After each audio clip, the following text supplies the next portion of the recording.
Quit being a teenager, Jonesy. Whatever.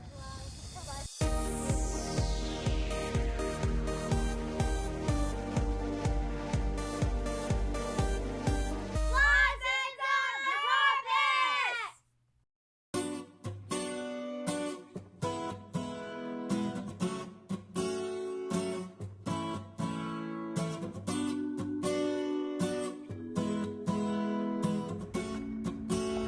Alright, come on. Today we decided to take a trip to Pilot Mountain.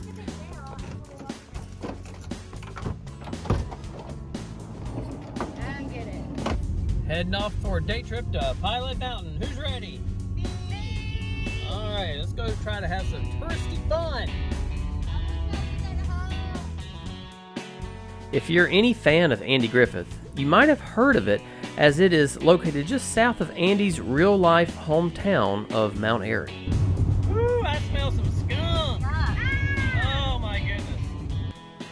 Pilot Mountain has a peak of 2,421 feet. Me and I live over in Mount Pilot. My telephone number. I don't need the telephone number.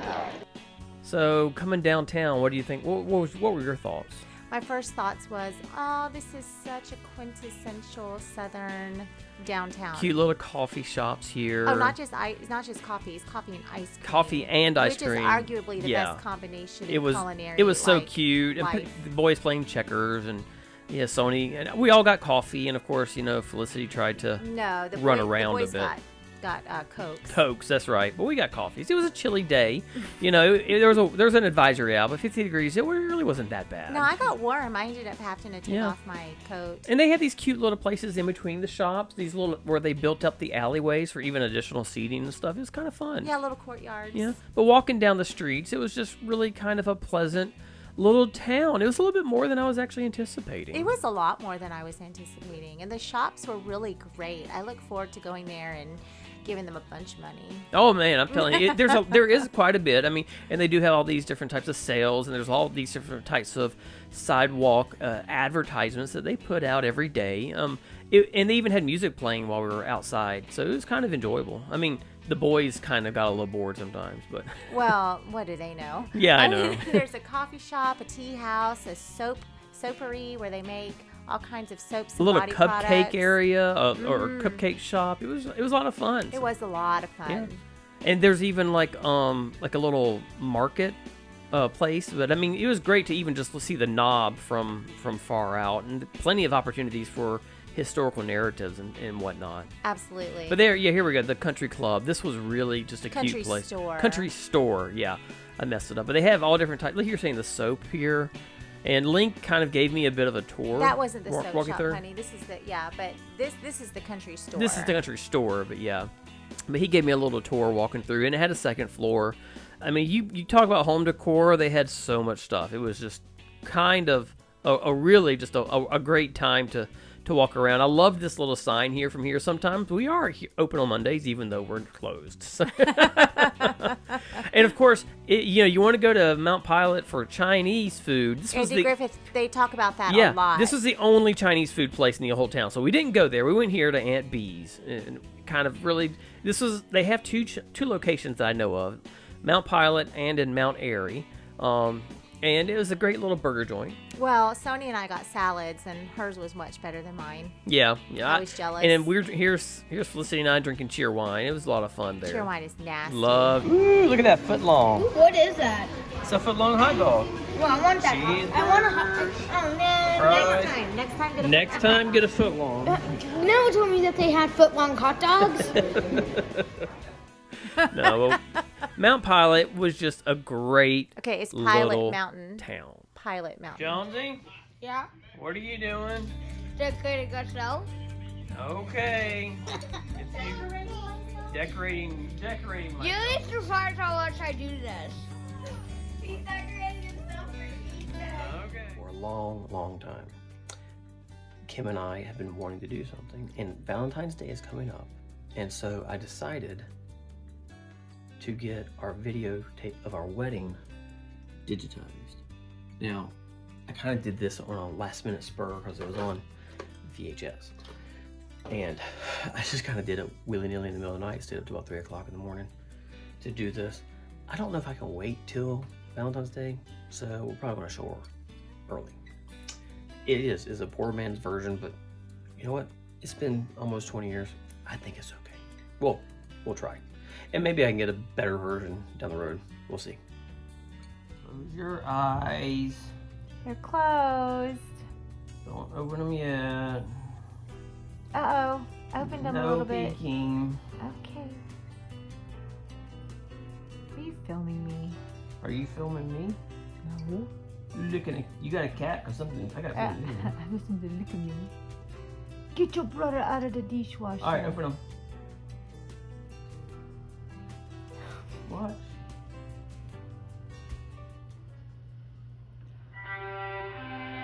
What? How did you do that?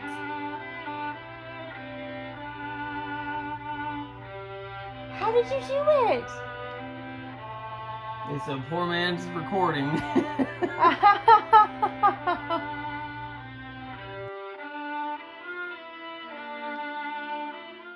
We had a great little wedding. I mean, my brother and sister sang. A great little wedding. Yeah, my parents really overdid it with a lot of music. You can see here I had to tear up the VCR to make it work right, to make this. And basically it was a poor man's video where I literally filmed the TV to capture it. That's why I call it a poor man's recording.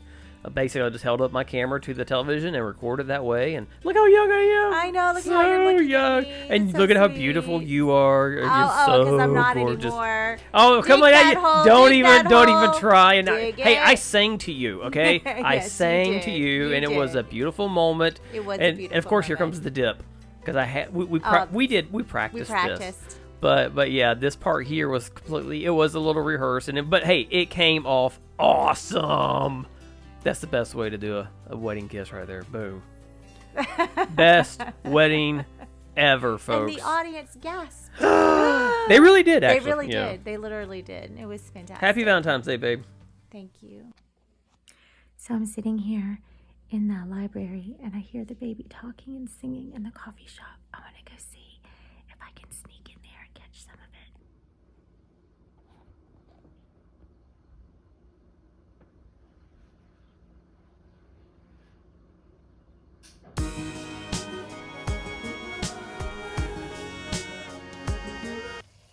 Well, yet another problem.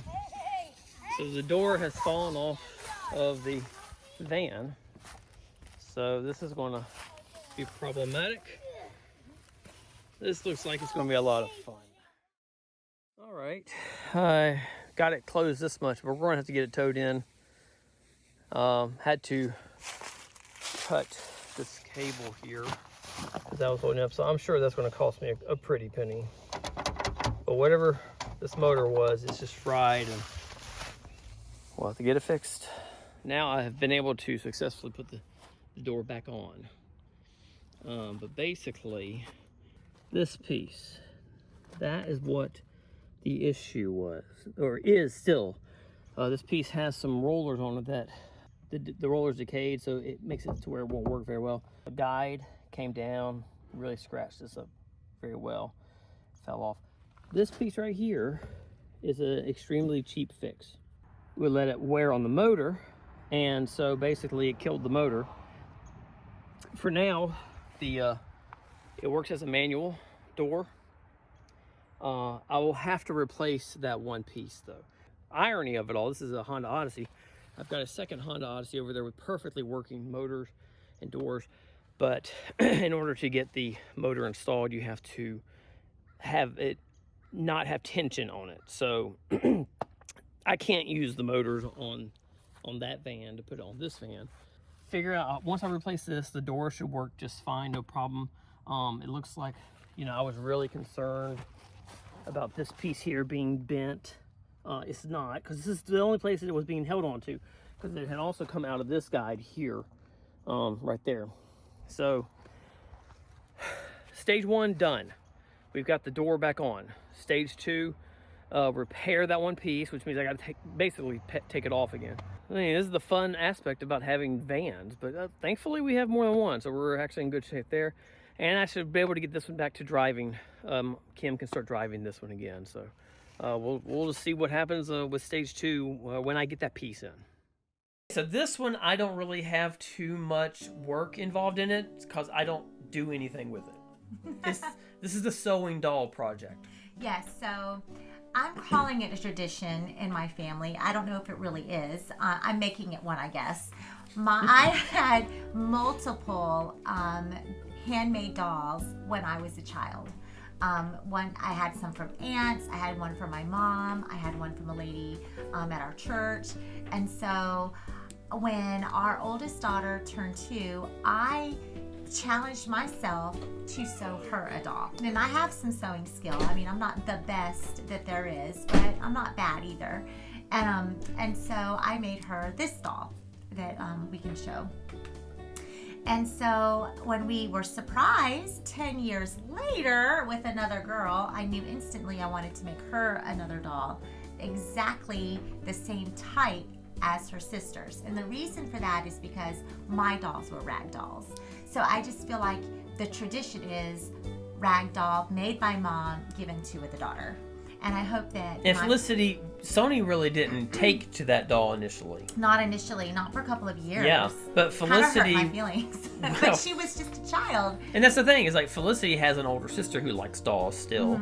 So she knows what dolls are. And she's interested in dolls now. And now I don't want her to take a shine to this doll right away because she's constantly trying to feed her baby dolls and crayons, color them. And she colors on them. And I really hope she doesn't do that to the doll that I labor on. In fact, I think I hear her coloring on a door right now. That's what it sounds like. Yeah.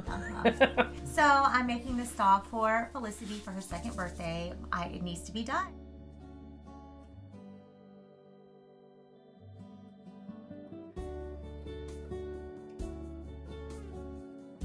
That was a lot harder and took a lot longer than I was expecting. I lost a good bit of confidence there for a while. I was kind of sweating profusely. Well, not profusely, but I was sweating.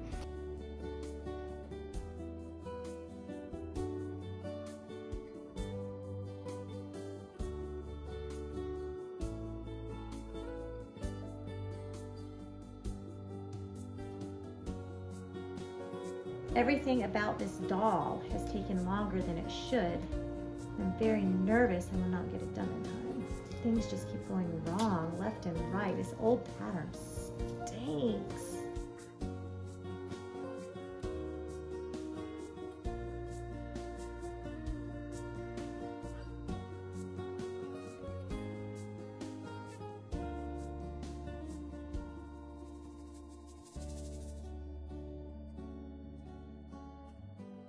Ooh!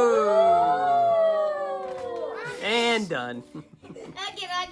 Baby. Yeah, here you go.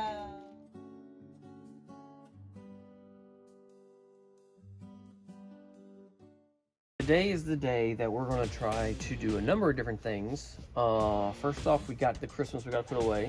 The only way we can get rid of Christmas is by first cleaning out the garage. So we have to first clean out the garage. Garage is a mess. Because we have 8 trees this year, and that's brand new. So we got to have a place for the trees to be stored temporarily before we can have a way to permanently put them in the barn. Which has chipmunks. Which has chipmunks and other stuff. So we don't want the chipmunks. We don't want to hurt the chipmunks, but we don't want them to live in our barn. We don't want to live in the trees either. So we have to first clean out the barn, the garage, to then put away Christmas, which will ultimately go to the barn. Once we've dealt with the rodents, humanely. Let's see if we can get the kids on board to take care of this garage. Are we all ready now? Yay! It only took 10 minutes to get everybody dressed. Okay, so we're going. It just takes 5 minutes to go down the steps here. Watch out for the cat.